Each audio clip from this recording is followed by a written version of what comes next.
Perfect, we are recording. Thank you so much for being here this evening for Fragments, an artist talk with Hangama Amiri, Preston Pavlis, and Jagdeep Raina. My name is Hannah, and I'm an associate curator here at the Robert McLaughlin Gallery. And this program is offered alongside a beautiful group exhibition curated by Leela Timmons that is up right now at the RMG until September 3rd, that features work by artists who are thinking about quilt making and quilts in really expansive ways. Many of you will know that the RMG is located in Oshawa on the traditional territories of the Mississaugas of Scugog Island First Nation. This land has also been stewarded for countless generations by many Indigenous people, including the Haudenosaunee and Wendat Confederacies and the Anishinaabe. This week I was thinking a little bit about what it means to acknowledge land in the context of the sort of unprecedented impacts of the wildfires in Quebec and elsewhere in the region. And I think experiences like this remind us how much the air we breathe and the water we drink and the land that we live on is all shared, and that borders and the way that we define space is sort of arbitrary, and we're sharing all of these critical resources with one another. And so I just invite you to take a moment to think about what puts these resources at risk. And I also just want to acknowledge that in Canada and globally, Indigenous people are often at the forefront of climate change and the impacts of climate change, and are frequently displaced or facing colonial violence that makes those resources hard to access as well. So as we meet, I hope everyone is doing well. And I know I saw some blue sky today where I am, but I know that our panelists are coming from lots of different places as well. And so I hope that the audience is also coming from different places. And just to think about where you are and what it means to land in this place today. I think what's interesting about Piecework and bringing this conversation forward today is that quilts themselves are interesting objects that sort of invite us to think about what it means to care for one another. And just the idea of world building and care are so central to Piecework, the exhibition. Quilts also have a real material quality that can ground us in the material world. And the tradition of turning scraps into something new and the process of passing techniques down through generations make them an apt metaphor for many different social relationships and ideas like inheritance. So I hope that this is a really productive and interesting conversation today. I'm so very honored to be joined by three of the artists from Piecework, as I said, Hangama Amiri, Preston Pavlis, and Jagdeep Raina. I'll very briefly introduce these folks. They have so much to say, so I'm going to keep it brief. Hangama's portraits of her mother are based on photographs that her mother sent to her father during a period of forced separation, which is an experience so familiar to many refugee families. You can see an image of her work there on the left. These works are made with lots of different fabrics, including cotton, polyester, velvet, chiffon, and silk. Next to that, we have an example of Preston's works, which are highly imaginative. He draws on various found images to construct people and places that feel almost like allegories or folklore. And the works themselves are oil paintings on canvas. And on the reverse side is sort of a patchwork quilt, and they become sort of three-dimensional sculptural objects in the gallery.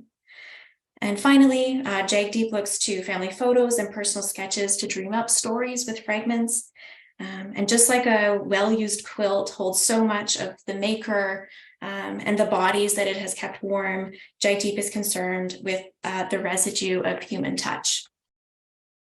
And his work, they're made with handmade paper, fabric, and silk thread embroidery.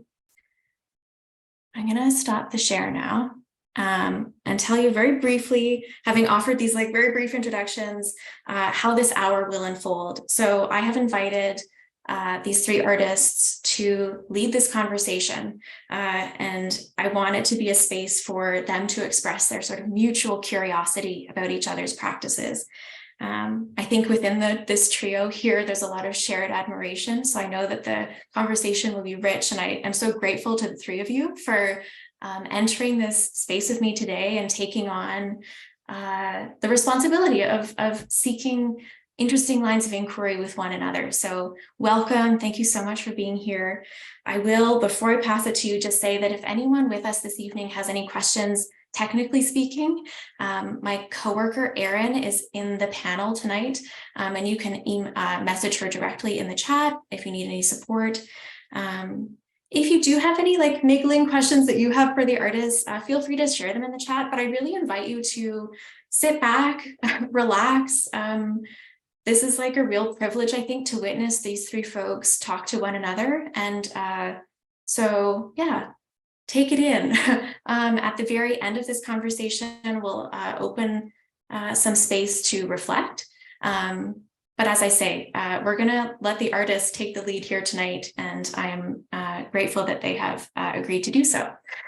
So maybe just to get things started, I would love to hear from each of you, just as like an icebreaker, how you're thinking about this title of this panel. We named it Fragments, and I wonder if you could each just very briefly speak to what that word means to you in the context of your practice. Hangama, I wonder if you could kick things off for us. Sure. Thank you once again for having us here. I think this will be a wonderful event. Fingers crossed. I think for me, fragmentation, or when I see fragment word, it really relates to how I see geography. A lot. It really is more relation to geography, meaning that I think because since I have, as a young girl, like moving countries to countries, while also learning so many different languages and cultures and like social norms and even systems, I feel like I tend to have this, like a body that is very mobile. And that mobility or that entity is what really, creates these complex identities as well. So it's a very personal approach, when I see these, notion of, like fragmentation in my work. And that's how, when I even use fabric or use this, quilting material, such as, fabric applique, even the process is very fragments as well. There are like a lot of different patches, that joins together in order to make an image. So they're fragments of, different fabrics from different cultures, or like from different countries that all come together in order to make this one work for me. So for me, like this is how I would also see my work in this fragmented memories, also fragmented identities, but also like it always stands that it doesn't have the beginning or it doesn't have the ending as well. It always comes from this in-betweenness. And I'm really inspired by this in-betweenness as well.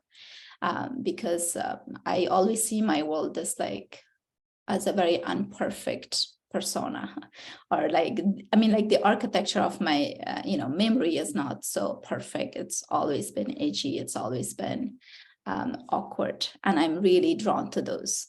So that's how I see the word fragmentation, and these are the ideas that kind of joins together when I make work. So it's always this unfixed or like imperfect. Yeah.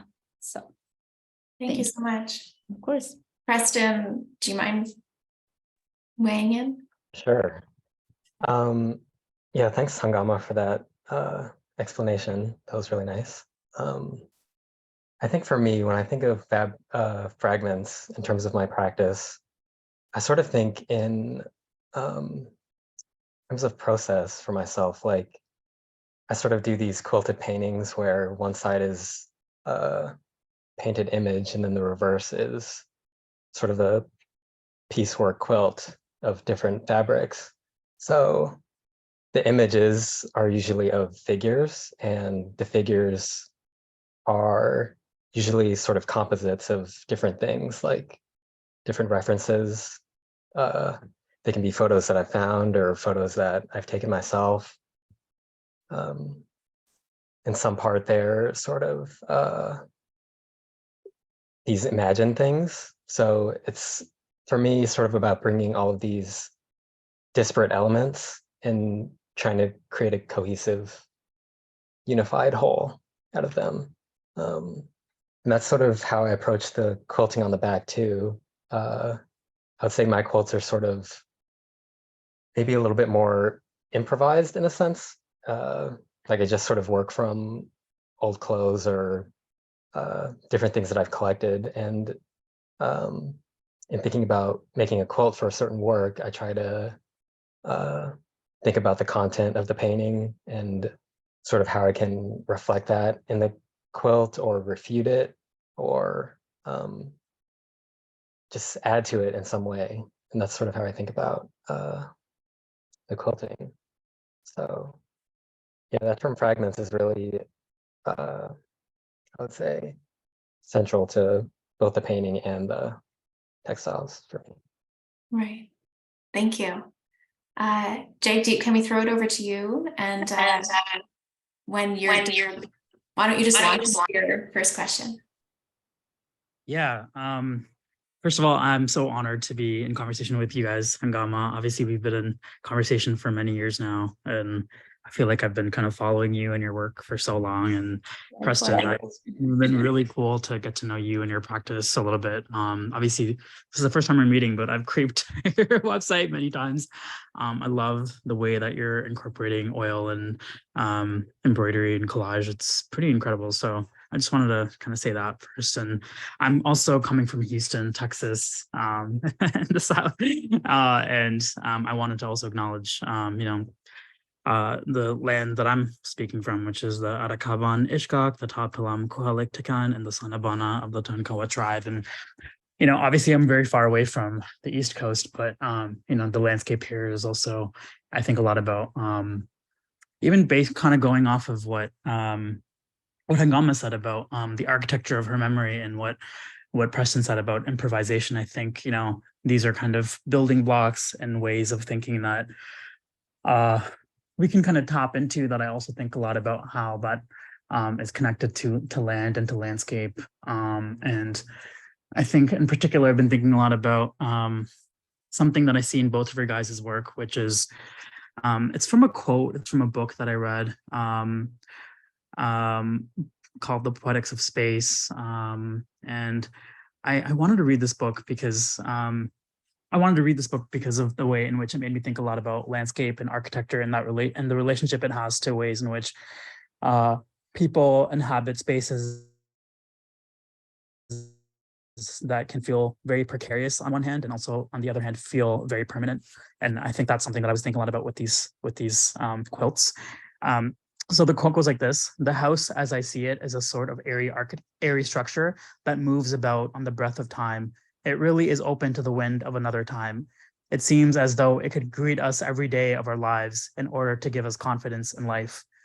And I've been thinking a lot about that quote, because even though it talks a lot about a structure in a house, I think a lot about the work that Hangama and Preston presented for this exhibition as almost like, it feels very architectural. Like the people in these spaces feel very much kind of inhabiting a space that feels, on one hand, full of life and full of so much permanence, but on the other hand, this almost fragility that kind of pulsates throughout both of your guys' work. And the fragility pulsates in a way in which there's almost like this honesty there. Like I feel like the figures are telling me something, and they're on the brink of something that's feels on one hand very precarious, and on the other hand feels very loving. And so I was interested in kind of having that be kind of an entry point for you guys to respond in whatever capacity you would like. Like, what is the relationship for you guys between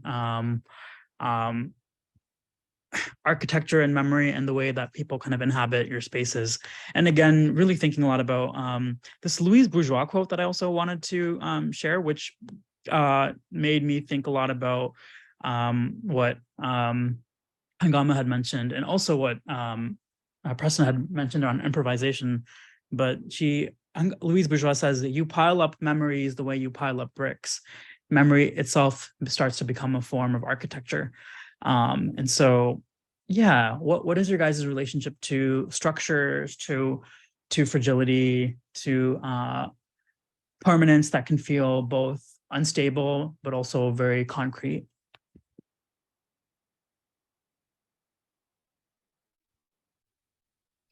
Maybe I can go first. That's a really interesting question. I think for me, when I think about architecture and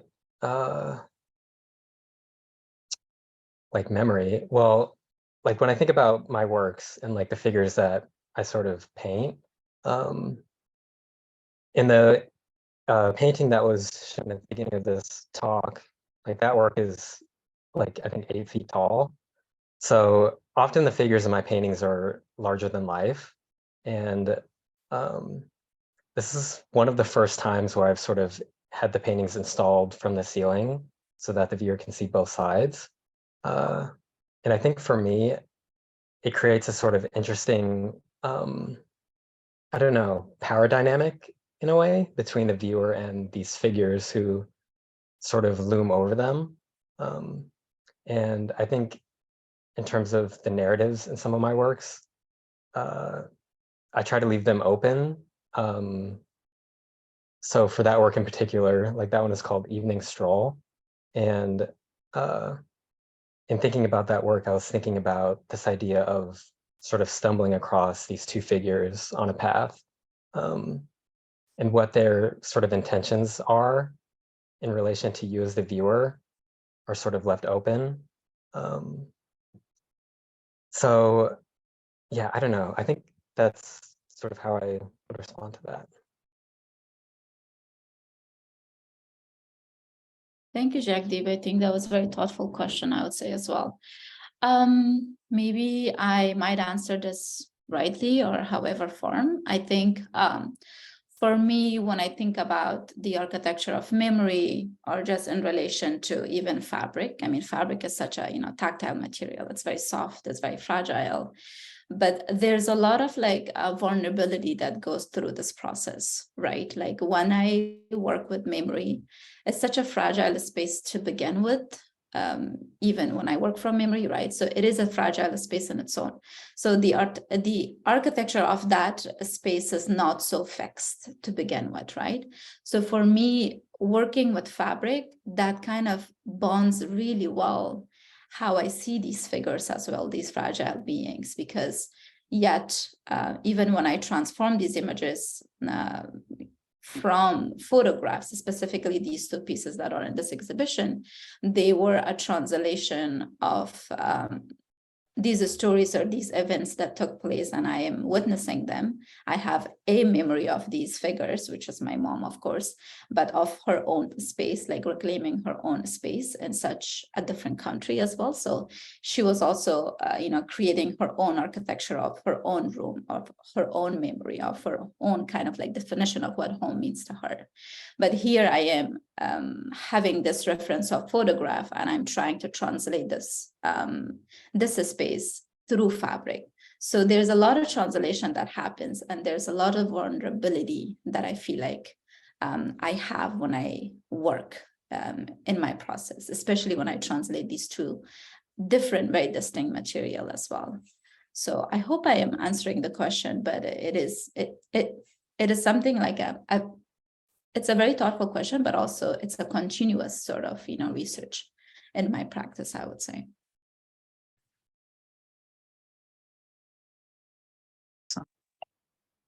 Yeah, that was great. So I loved both those answers because they feel very speculative.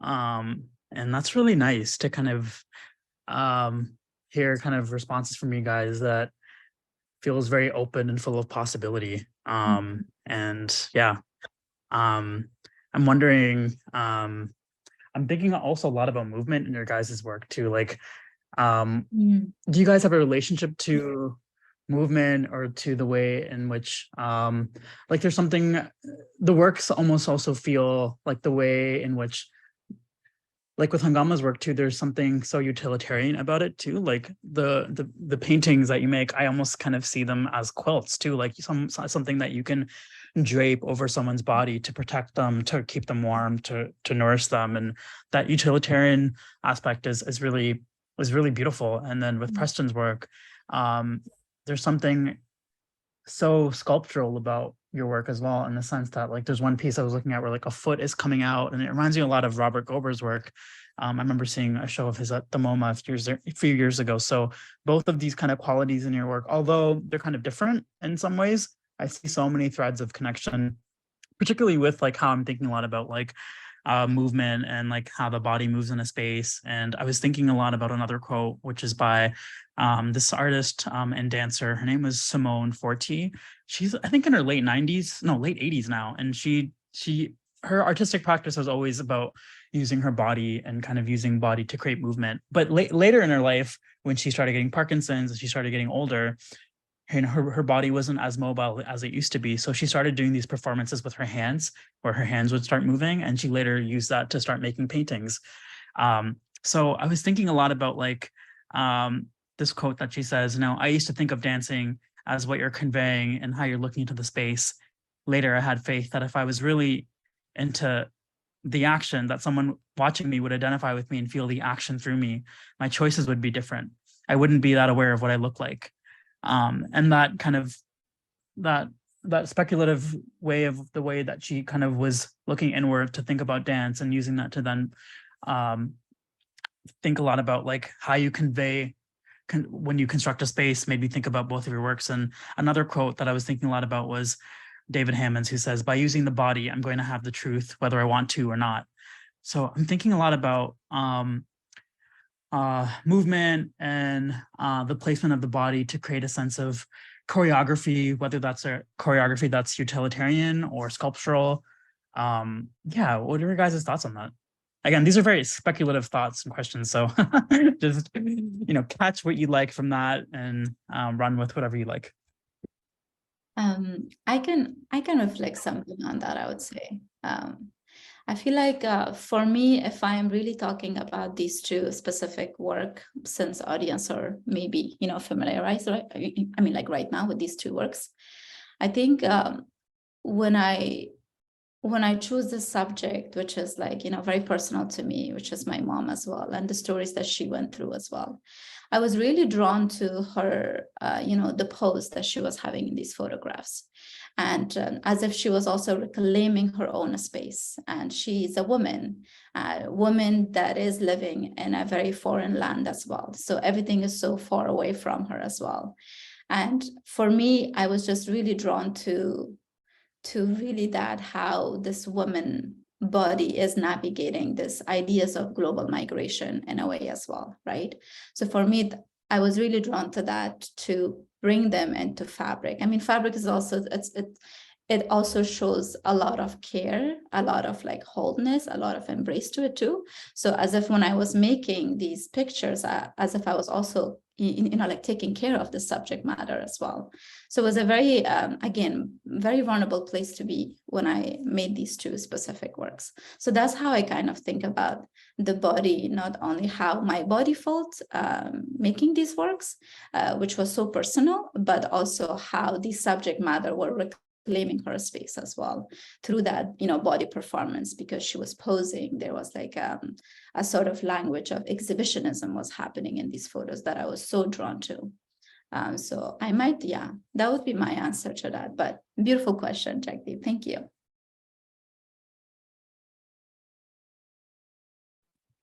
Yeah, I think for me, when I hear that question and also Hangama's response, I can't help but think of the labor it actually takes to make works like these, like the physical labor, but then also the like emotional labor in terms of making a quilt and sort of suffusing it with memories, whether it's personal or historical memory, or maybe sort of an imagined reality, more so, like in my case. But yeah, like, I don't know, the figures in my works are sort of, in particular, there's a small work in the show called Monologue, and it's like a really small painting. It's of a figure sort of gazing out at the viewer, and his hand is sort of raised up in a fist. And with that work, I was really, it sort of came about by chance. I sort of made that painting on top of something that didn't work.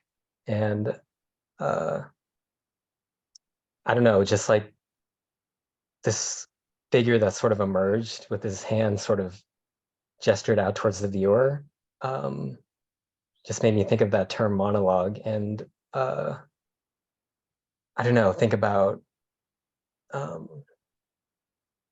just sort of the narrative potential in painting, but then also in quilts in a sense. And I don't know, that kind of like leads into a question that I had for both of you, which would be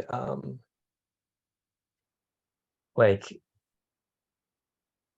what do you make of this sort of act of quilting as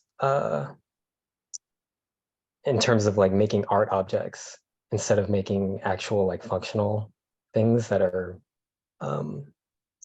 meant to be used as quilts? Like, even in my case, some of my quilted paintings, like they're so small that you couldn't use them as a functional object. But do you think there's a sort of interesting or important connection maybe to this, I don't know, this imagined idea of even the materiality of a quilt being seen as opposed to being touched still translates certain amounts of care and warmth to the viewer?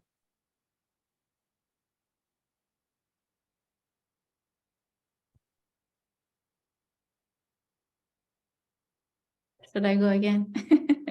Okay. I think for me, it's a really good question.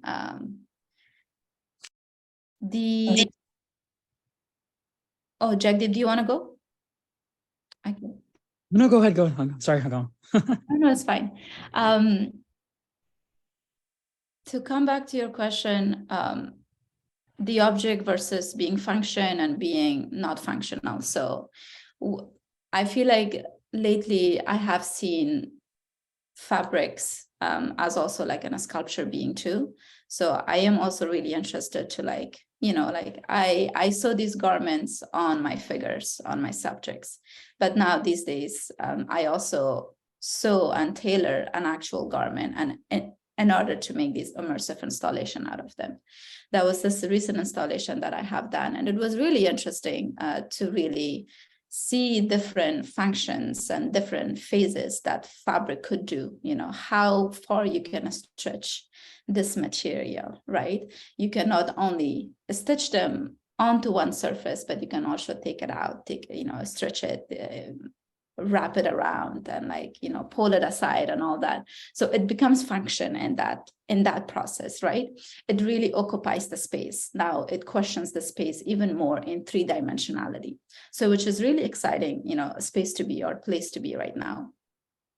But for me, one of the reasons that I was really so eager in making images out of fabric was to really challenge the painting historical canon. Because for me, because fabric is a fragile or maybe tactile material, I could build these small worlds, right? Through my childhood memories or personal or historical memories or cultural memories, so let's say, whether it was collective or individual. I think using fabric really stretched that world that I needed, right? So I created these small wall buildings, and that was really challenging for me. But I think so that's one thing, because that really challenged those Renaissance painting that I used to see. So I was like, why not this fabric could also speak as those paintings, right? Why cannot we value this piece also as this notion of painting on the wall, but it's in a different material? So I was really challenging this art history in my work a little bit. But the more I am with the fabric, the more I am working with this material, there's a lot of exciting question happens. There was one thing that I was really fascinated by, that textile fabric is also a very seductive material. It really draws you in to touch, to feel, to have care for it, right? We are all wearing fabrics, this is very common.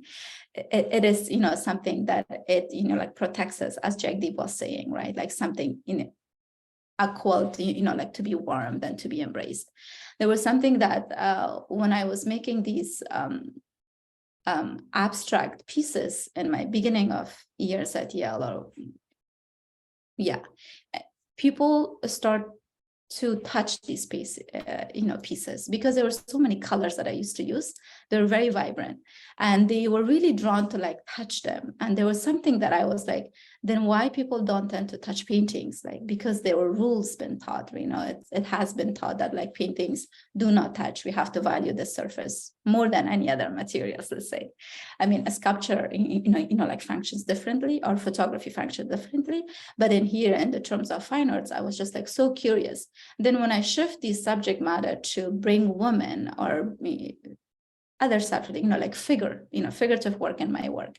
And I used gaze. I used these portraits that were, gazing at the viewer. Then suddenly people, they started to, treat these fabrics as painting, and they kind of step back. So it was really fascinating to see this, power of fabric that could also act as a painting, as this historical painting. It was because I changed the subject matter. I used these ideas of, let's say, gaze, and how gaze is so powerful in the history of portrait, let's say. But through fabric, fabric is again so very, very fragile, very soft, very malleable thing. But then at the same time, like when you shift these, when you kind of challenge these historical canon, whatever material you're using, you do get those, certain reactions towards the viewer, or from the viewer, or vice versa. So that's what I was really interested, that how fabric could function to so many different levels. So it is object in itself, and I think it's always will be this sculptural thing for me too. So I'm gonna stop here. Sorry. Thanks for that.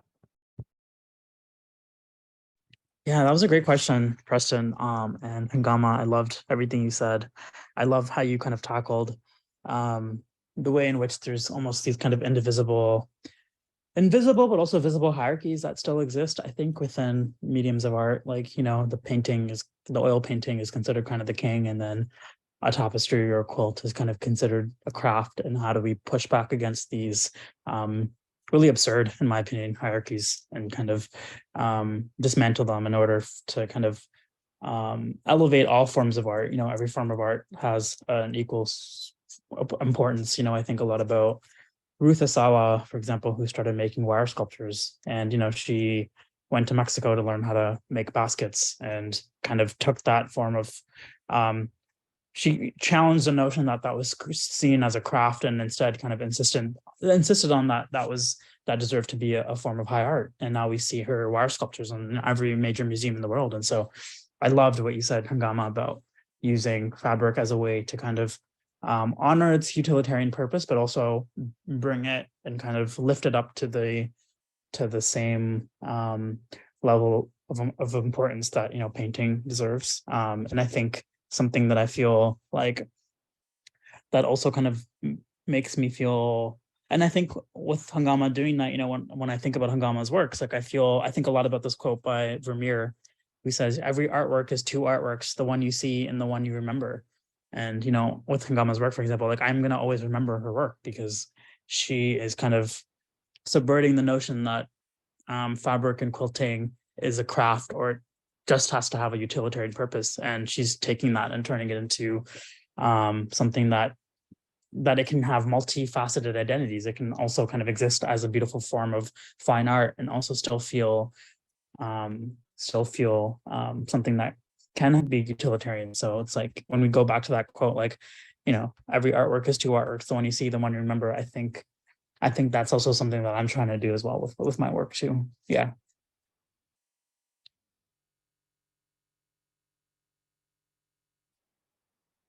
It was a great question. Thanks, Jagdeep. I have a question for both of you guys, I would say. I think I wrote it down to just make sure I'm saying the words right.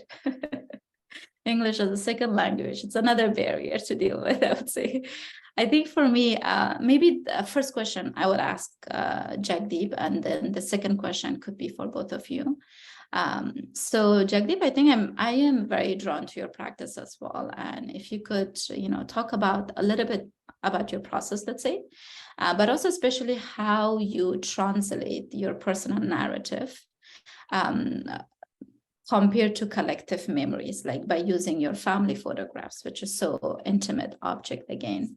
And I feel like in this exhibition, all of us have used photography or this material, but we translate it very differently. And I think that's what I'm really excited to learn from both of you. And also how, once you translate these two things, how does narrative changes, or, does it changes for you during the process? And how do you make these decisions? So that would be for both of you, or maybe Jagdeep could start if that's possible. Yeah. Yeah, that's such a good question, Hangama. I think so much about one way in which we kind of work with memory, whether it's through, an MP3 file of an audio recording, or whether it's through a transcript, or whether it's through a photograph, or whether it's through a video still, whatever medium we kind of that we draw on. I think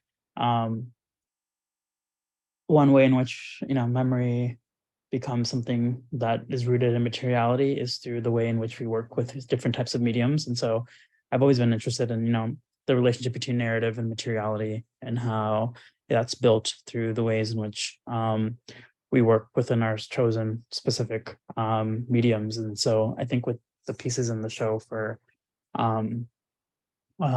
Fragments, I was thinking a lot about creating these almost kind of ghost-like figures, and using black and white, and using a type of paper that was handmade, and then making these figures on one hand feel kind of imbued with a lot of fragility, as Hangama has beautifully said, because our memories are so fragile, and the architecture of our memories are constantly unstable. And so working with mediums and materials that also have a sense of fragility, whether it's handmade paper, and then kind of carefully trying to quilt that, and then sew that into a quilt, and bat it and baste it, and then use embroidery to write phrases, or even forms of text around it, is kind of a way in which I've been thinking a lot about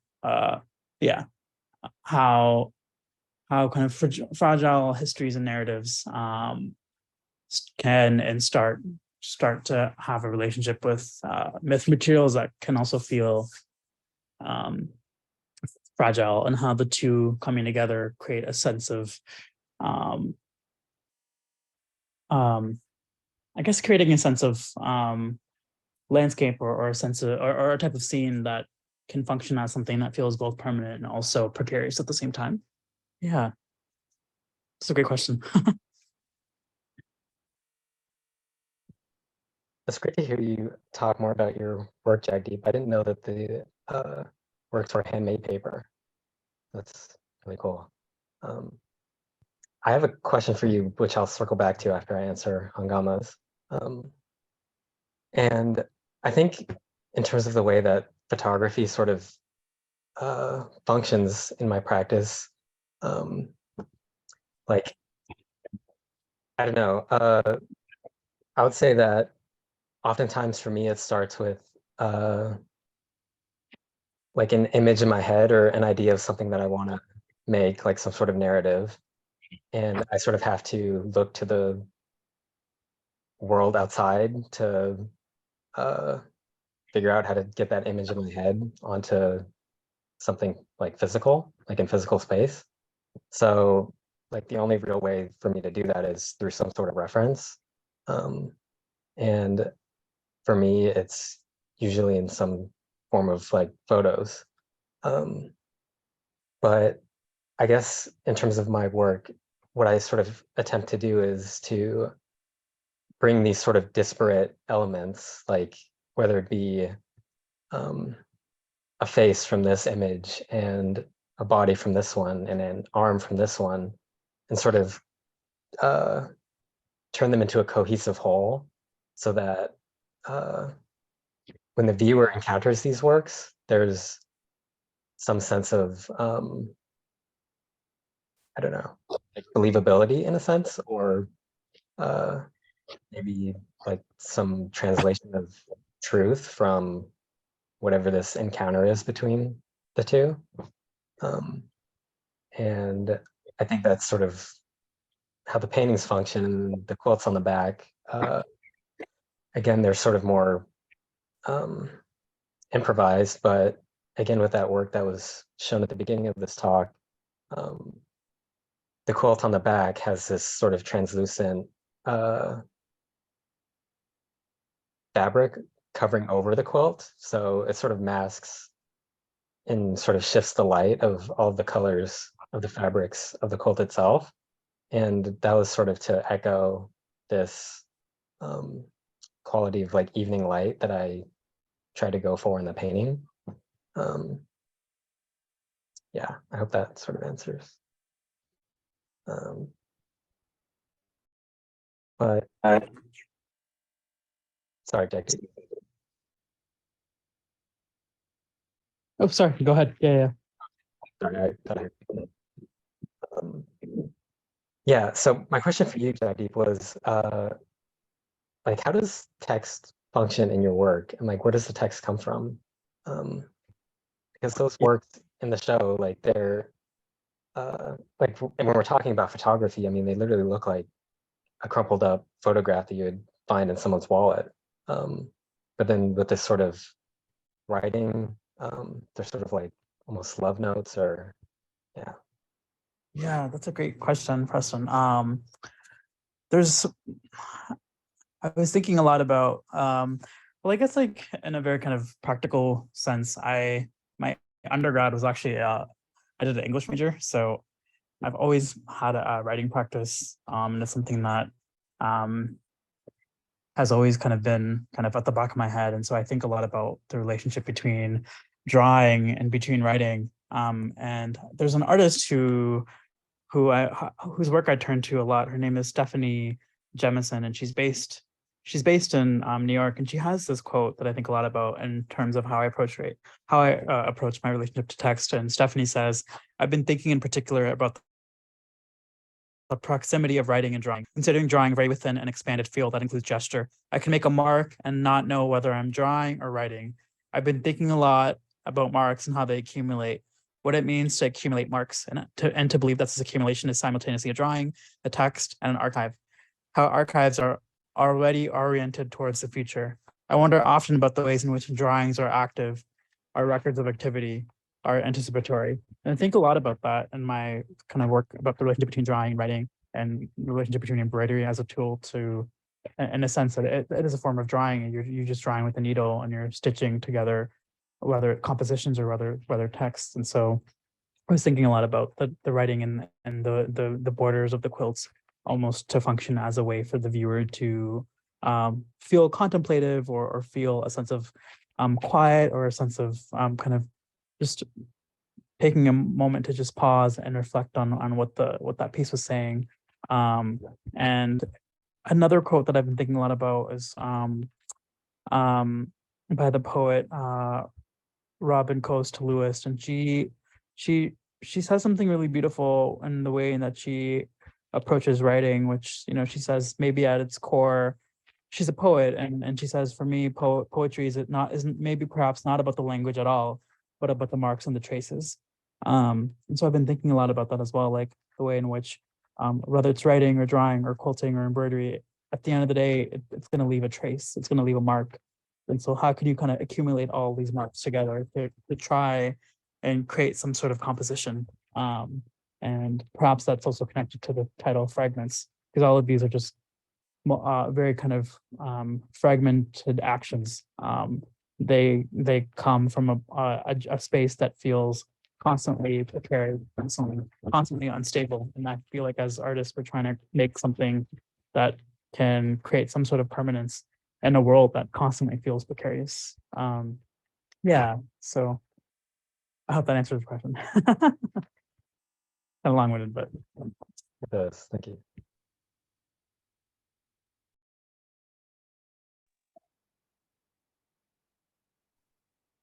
I wonder given the time 7:47, who wants to jump in with maybe a final question? Does anyone have one that they were really hoping to ask? I have a question. I have two questions. They're kind of silly.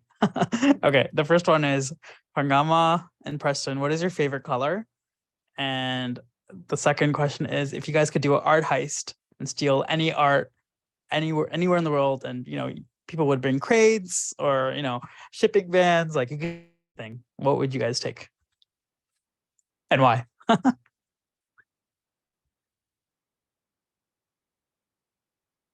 Is this the talk art questions? Oh yeah, I'm stealing it from Tucker. I thought so too. Yeah, I was like, this sounds familiar. Maybe I can go first. I don't know. Right now, my favorite color I think would be like a cobalt blue. I really want like a cobalt blue jacket, which we would need to get. Okay, and the second one was an art heist. Like if I was to get one work. Oh my God, what would I get?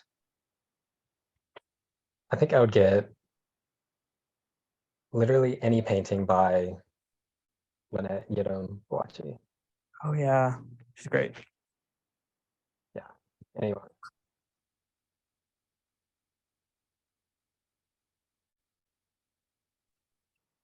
My favorite color would be these two. There's like fuchsia. There's like a very deep fuchsia, which I really love. But there's color is such a strange thing. Like you can't really pin it down. So I change a lot. But it's between purple and fuchsia, between these two colors that I'm so drawn. I love, love, love. The heist I would do. I am so in love with Do Husso's sculptural pieces. They're really huge. Of course I can. I don't know how would I heist this, or how would I take this out of a museum or whatever. But any of his series that he worked around home, which so deeply relates to me, and how I feel about home, and how he defined home through this like very like transparent material, and it's beautifully immersive architecture works as well. So I am so drawn to those bodies of work that he made. So any of his works would be beautifully heist project. Maybe you guys can do collaboration someday. Hangama and Doho, so that'd be so cool. Yeah, imagine. Yeah, it was so great to be. So how about you? A few questions, those two questions to you. Oh man. Right now, red is my favorite color, like a blood red. And I'm just gonna be super basic and very corny and just say like the Mona Lisa. Oh. It was not corny at all. You wanted the high price. Oh, I see. Way to the top. Top, for sure. Thank you. Before I do want to have a brief sort of reflective moment, but I mean, do either of you have silly questions on that same line, or lighthearted?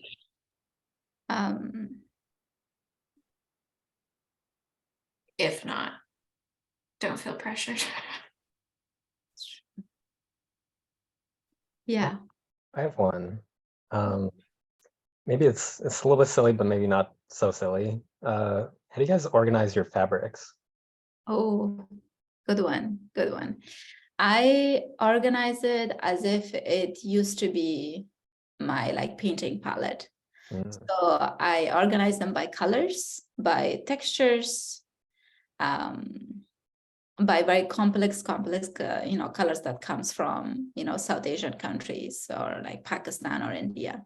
So there's like shelves, different rows with different types of fabric, and I have like a shelf full of warm colors, and that has amalgamation of so many materials, and then the other one is cool colors. So that's how I kind of organize. So when I work, I would just choose between these two. Yeah. Oh, that's a great method. Hangama. Mine is more scrappy. I just have like I have a tote bag that's just stuffed with like hundreds and hundreds of embroidery thread. And it's not really organized. It's kind of like, it's almost kind of just like a crazy old lady who like lives in a shoe. Like it's just like you just have to pull in there and just I take all the thread out and then I slowly from there work it. But with my fabric, I tend to be more disciplined with that. Like I not so much color coded, but I just fold it up and put it on the shelf. But I'm inspired now, Hangama, to be more. I think when I started, I was also like that too in a school, but slowly, like when I, process the practice and kind of the archiving process, that kind of really made me to take care of these fabrics more and also think about lighting, think about their space, how they have to be stored in bins and not so many woods around them. So all these kind of like thinking about this material, but also its longevity to live as well, because it is a very fragile thing to have. But so I'm basically in that process of like, getting more a little bit control in it and more planning. Yeah. I hope one day all of us can do studio visits with one another and just hang out and just learn from each other, because I feel like it's been the last hour has been so enriching and so rewarding. I've learned so much from the both of you about not just kind of how you guys build your works, but how you kind of have a daily practice of being in the world as artists. And it's been so inspiring. So I'm so grateful. I think likewise, Jagdeep and Preston. This is a very, very, very wonderful event, as I thought it would be. And I also learned so much about these two individual practice. So thank you for sharing your thoughts and stories and complexity that goes in our process. It's very enriching as well. Thank you, guys. Yeah, thanks, Mark. On that note, I wonder if all three of you want to take like a moment to share something that is sticking with you from this conversation, or something that stands out, or yeah, just like encountering each other's work through this show that has like affected you in some way, something that sort of like stands out in terms of like hearing how each of you work, and I don't know, something that stands out. And I invite anyone in the audience to think through as well, like thinking about the last hour, or if you've been to the show, like something that stands out for you. You can just think it, like reflect on it as the artists respond. But if you want to share it in the group chat, please type it away so that we can see what you're taking from this conversation. But yeah, you three, I just like in like a quick, what comes to mind? I think I'm Yeah, I was gonna say just how the way that both of you guys utilize and work with labor in your work, whether it's a conceptual labor, a physical labor, an emotional labor, to hear you guys both kind of acknowledge that so beautifully and so eloquently. That's definitely my biggest takeaway. I don't think as artists we give each other, I don't think we give ourselves enough credit of how much work it takes to make a work of art, and to hear you guys both acknowledge that in such a powerful way, it was so inspiring, and I will learn from that forever.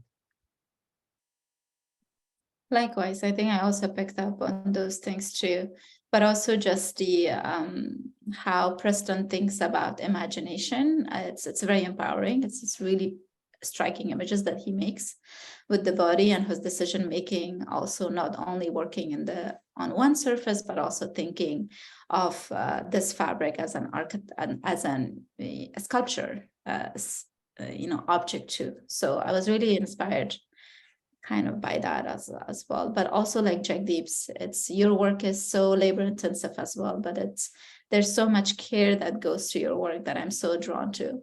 So thank you for sharing about your practice as well, and the way also, I mean, like Preston was right, because I didn't know those works were made with paper too. So that was exciting to learn more about your material use. Thank you for sharing. Yeah, I'll second that. It was really great to hear about how both of you construct your works, and also sort of the like significance of memory in thinking about, like the conceptual side of the works, but then also this act of quilt making as I don't know, a container for that, or an outlet for it. It's something that's sort of a conduit between both of you and then, in my case, me, who sees these works, hopefully in person one day. Likewise, yeah. Well, thank you all so much for coming into this with so much generosity and curiosity. I'm really excited that you all got to have this moment to chat, and I do hope that those studio visits that Jagdeep mentioned come to fruition sometime soon. Yeah, I also want to thank everybody for being here that joined us in the audience. We're really grateful to have you, and I hope that if you have any friends who missed the conversation, we're going to probably be able to publish this, so we'll have it available on our website eventually. Yeah, I hope everyone has a really beautiful evening. Thank you so much for being here. Me too. Thank you so much. Thank you for putting this event together and all your hard work. It was amazing to do this with you. So thanks, guys. Absolutely. Bye. Bye, guys. Bye.